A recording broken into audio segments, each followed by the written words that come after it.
Hi there. So, one of the things that I've started doing for this coming school year is creating all of my lessons in Google Slides, and that includes any work that the kids are going to do to turn in. The reason that I started to do this was because last spring, when I posted things in Google Classroom, I would have my video lesson in one file and I would have the practice in a Google Doc on another file. And what I was finding was that the kids could easily ignore the video and go straight to the practice. And in a lot of times they did very poorly because they hadn't had the instruction.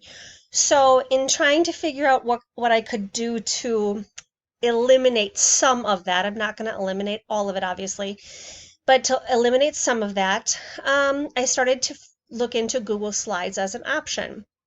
And so what I've done is I started to create lessons where the video is there, my instruction is all there, and practice is right there, usually at the end, that then I can grade. I send every kid their own copy.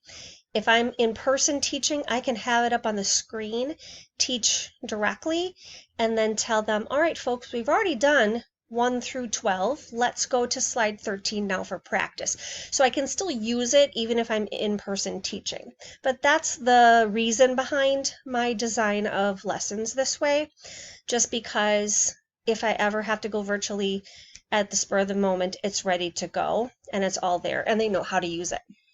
So one of the first things that I learned to do is, so I'm just taking an old PowerPoint presentation that I might have used for direct instruction just to guide my discussion with the kids, and I'm going to change this a bit to make it more interactive. So the first thing that I want to do under File, Page Setup, way down at the bottom, is I want to actually change the size of the slide. So I'm going to go to Custom, and I'm going to make it the size of a piece of paper, 8.5 by 11. Or if I wanted it to be more that, landscape look, I could do 11 by 8.5. But the key is to make it look like a piece of paper. One of the main reasons for that is if a student is absent or their device isn't at school or something like that and you need to print a copy, it's already in the correct format and it won't look distorted. All right, so here I am on this boring first page. I think I'm going to make it look a little bit more interesting with a Bitmoji. Maybe. And I picked this jumping one just because it's talking about action verbs. Make her a little crazy wonky. All right, so, and then a lot of times with these early lessons when I'm just introducing a content in grammar, I like to bring in videos because the kids still sing along with the Schoolhouse Rock and things like that. So I'm going to embed that right in here. So I'm going to bring in a new slide. And I am going to go and look for the Schoolhouse Rock verb video.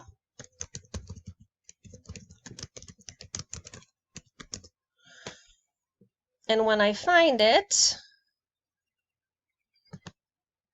I'm going to copy the link and come on back here, go to File,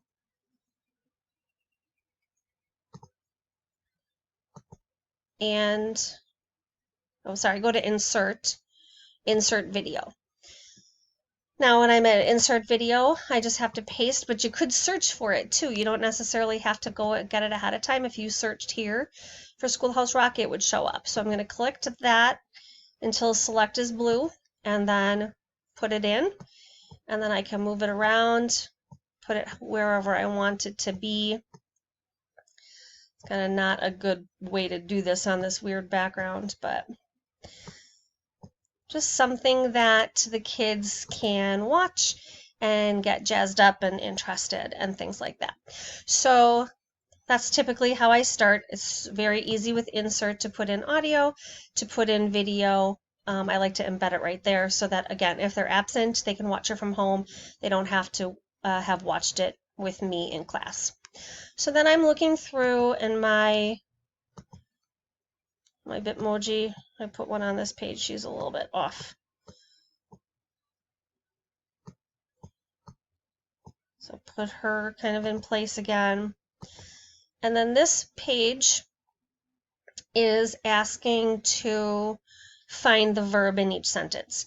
You'll notice down here that it's a pear deck. It could be a pear deck slide. I'm not going to do it as a pear deck because I don't want to have to actually turn it on. So what I'm going to do instead, so this is my background. I'm going to just create text boxes that the kids can write in. So it says type your answer at the end of the sentence. So this is the simple way to make things editable. You make a text box, color it so the kids can see it, and if you want to, you can type in it so they know what to do. Type your verb here. Make that just a little bit bigger so they can see it. And then they know this is what I have to do.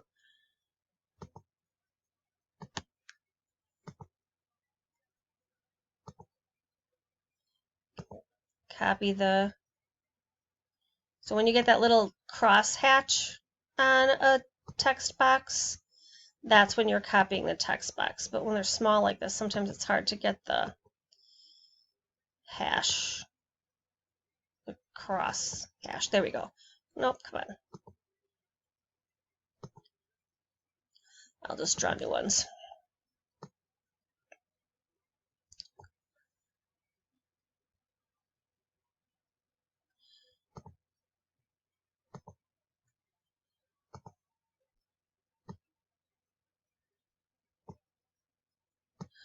Okay, so I'm just putting in text boxes for each of the questions so that they can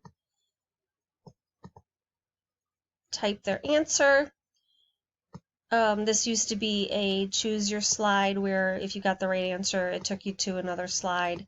I don't want to use it that way this year, so okay, so again, here's an interactive piece that the kids can do where they just type the answer in each box when they find the verb. Another thing that I tend to do is anytime I want to warn the kids, hey, you have to do this because I'm going to be looking at it, I put a red star on the page and I just tell the students, okay, I'm going to be looking at the pages with red stars to check your understanding or to grade. Sometimes I tell them those are the pages that I'm going to be grading.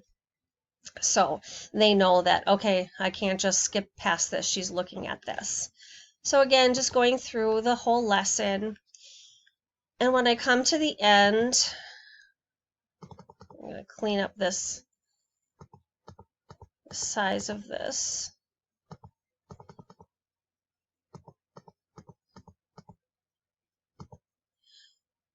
And then when I get to the end, I'm going to put in a worksheet for practice.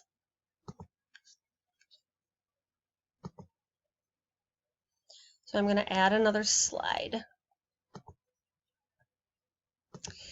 And on this slide, get rid of those title things, I'm going to add a background. And I'm going to be honest with this layout, I'm going to see if it works because I wasn't able to get rid of the layout a minute ago. But what I'm going to do is going to come to background and I'm going to choose an image. And then I'm going to come and I can find something from my camera. I can look on Google. I'm going to find an image that I had saved a little while ago in my pictures called verb. So when I insert that into the background, it's now immovable. It is there.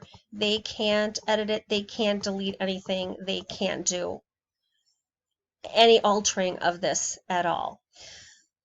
That's the best way I have found to make sure that if this is the assignment that you really want to grade, you get what you're giving them. In other words, I wanted them to answer 14 questions about verbs. I've got 14 questions about verbs. So here I write my directions.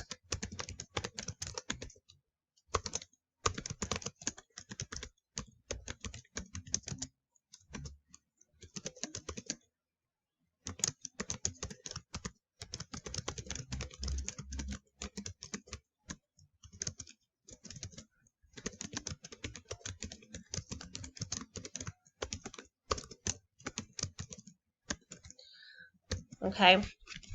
And you could modify this for each student. Like you could say, for some kids that might need a little extra support, you could put two blanks in the sentences that have two verbs and give them that hint. Or that can be a modification that you do verbally, just telling them what which sentences have more than one, but then all I do is the same thing that I did on that previous slide, where I just make and fill so they can find it again. You're gonna let me copy it this time? Okay, so I have 14, so I'm going to Control V a bunch of times, and then just be able to move one text box at the end of each sentence. The red lines show up to help try to keep them in line if you like that, which I tend to try to do that if possible, just because I like it to look finished, I guess. That one's messed up because I had to mess up the one before that. And that's all there is to it, guys. So making a real simple worksheet into something that the kids are going to look at. They're going to know that they have certain things that they have to fill out. You can grade it because you've shared it through Google Classroom, so they'll each get their own copy. And you can and just very simply create something that's editable. You don't have to touch their papers if that's a concern of yours with COVID going on right now. You have everything in one place, and they have everything in one place, so they can look back on your notes to help them with the tasks. So I hope that helps with editable slides. Really, the sky's the limit, folks. You just need to know how to get started. So thanks for watching.